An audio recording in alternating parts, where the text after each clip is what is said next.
Welcome back to A People's Guide to Publishing. I'm Joe Beal, the founder and CEO of Microcosm Publishing and Distribution.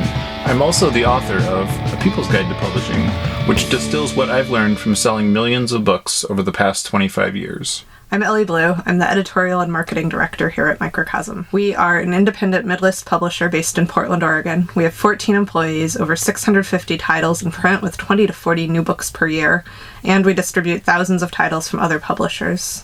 We started this podcast so that we can share what we've learned with newer publishers so that you can learn from our mistakes. Or maybe you just want to understand the publishing industry. This week, we are going to answer a reader question, which is, what can you do if your publisher agrees to publish your book and pays you in advance, but then after 6 years, they have not published your book and they're no longer responding when you inquire with them? Oh my God.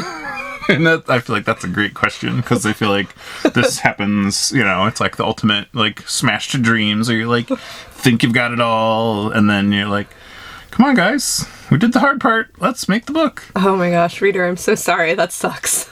Yeah. Well, so think of it like this.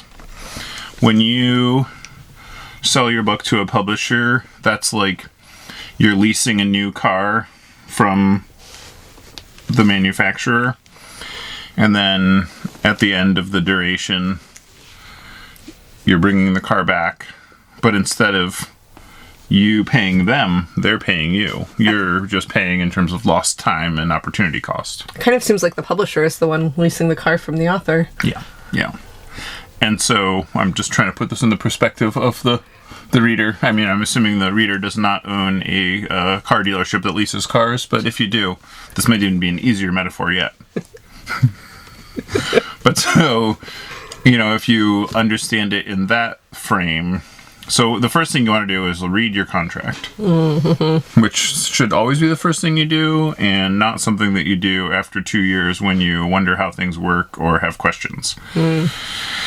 It's a good refresher before you send an argumentative email, and it's good just to know where things are before you begin acting, making decisions, etc.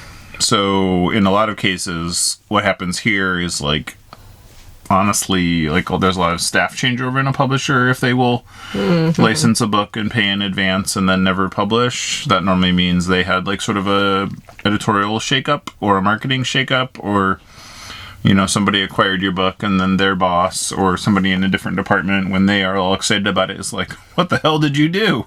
And then, time goes by and they're trying to defend it, or, and it may not even be anything like that. It might just be simply the fact of they had just a major change up in focus, And so it's not that your book is bad or not of interest or whatever. It's the reasons they took it are still valid, unless it's a book about current events or something, because it's very hard to sell a book about current events after the fact. Believe it or not, they cease to be current. Please stop pitching us books about how bad Trump is. Yeah. I mean, who can even remember who was president last anymore? Yeah. That was so last year. You've already compartmentalized it, I see. 5 years ago. But, so, and then, so in your contract there should be some kind of a clause that is if the book is out of print, well, hopefully there's also a clause of if the book doesn't get published within X period of time, and that is normally not 6 years. That's normally more along the lines of you'll have a publication date that is the targeted date for publication, believe it or not. And then there will be a secondary clause that's this could be delayed. But then there's limits to that. You can't delay something more than 2 years on the publisher's end. You could maybe, if they are telling, if you did not disclose this in your question and they have told you several times that the editorial work isn't done yet, and your response is, yes, it is, then they might consider your work not finished. However, if they haven't communicated anything about the inadequacies of the work or things that they are waiting on from you, and they have stopped communicating with you, that probably means that the lease has timed out and it is probably your property again, and you probably have publication rights like you would have before you sold them. So you get to keep that money. That's the good part of the story. It might be worth, I would just chime in to be like, you could go to the Authors Guild and have them look at your contract. Oh yeah, that's a service that is available. Good idea. And, I guess not everybody reads contracts all day long, and for that I am kind of jealous. Can you please send me your lifestyle? I would love it. Thank you for reading all the contracts so I don't have to. It is not the worst task, but it is not the funnest task either. But you find such marvelous gems buried in them. That's true. It's true. They are very entertaining often. But, so, read your contract. Make sure it says what you think it says, because a lot of times contract language is Orwellian in that it says the opposite of what you think that it says, or what the opposite of what it appears to say. And often Googling language that is unclear to you will be very illuminating. And yeah, Authors Guild, great resource too. People come to us sometimes and they're like, hey, my publisher of my book has done XYZ, either like not published this book or let it go out of print, or like, and they're not totally sure of the contractual status. And if we are interested in the book, that's something that we as the publisher can look into, whether that's like reading the contract or negotiating with the other publisher. And like, it's kind of like our liability is on the line, so we're motivated and skilled in doing that. So that's another option also. Right. Like we can't publish a book if the publishing rights are allocated elsewhere. Yeah. For reasons that I would think would be obvious.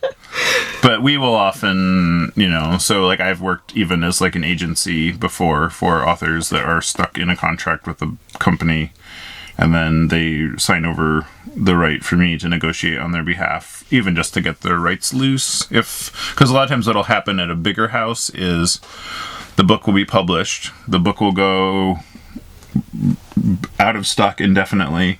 But they won't take it out of print. Sort of or sometimes it won't even go to that. Sometimes it'll just be like reprint pending. But now that they can switch to print on demand, also, like, you could like, it is much fuzzier when a book is out of print. Yeah. And so a lot of time, and we've done that. We did that with Notes from Underground, where we went back to the publisher, who is an independent but very large publisher, and we said print on demand is not an adequate substitute for the book being available in conventional trade channels. And they were like, okay, fine.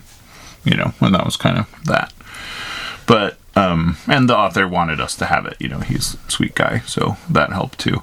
And similarly, you want to have advocates. It's like a lot of times, you go it alone, and that's cool and all, but you don't always have to go it alone, especially if it's like unfamiliar territory that is more anxiety producing than exciting. That's a great Thanks for joining us once again.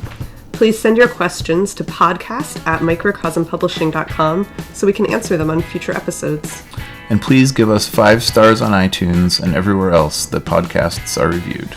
You can find us on the internet at microcosm.pub, On Twitter at Microcosm, on Facebook at Microcosm Publishing, on Instagram at Microcosm_pub. and here in Portland, Oregon on North Williams Avenue. Thank you so much. Have a wonderful week.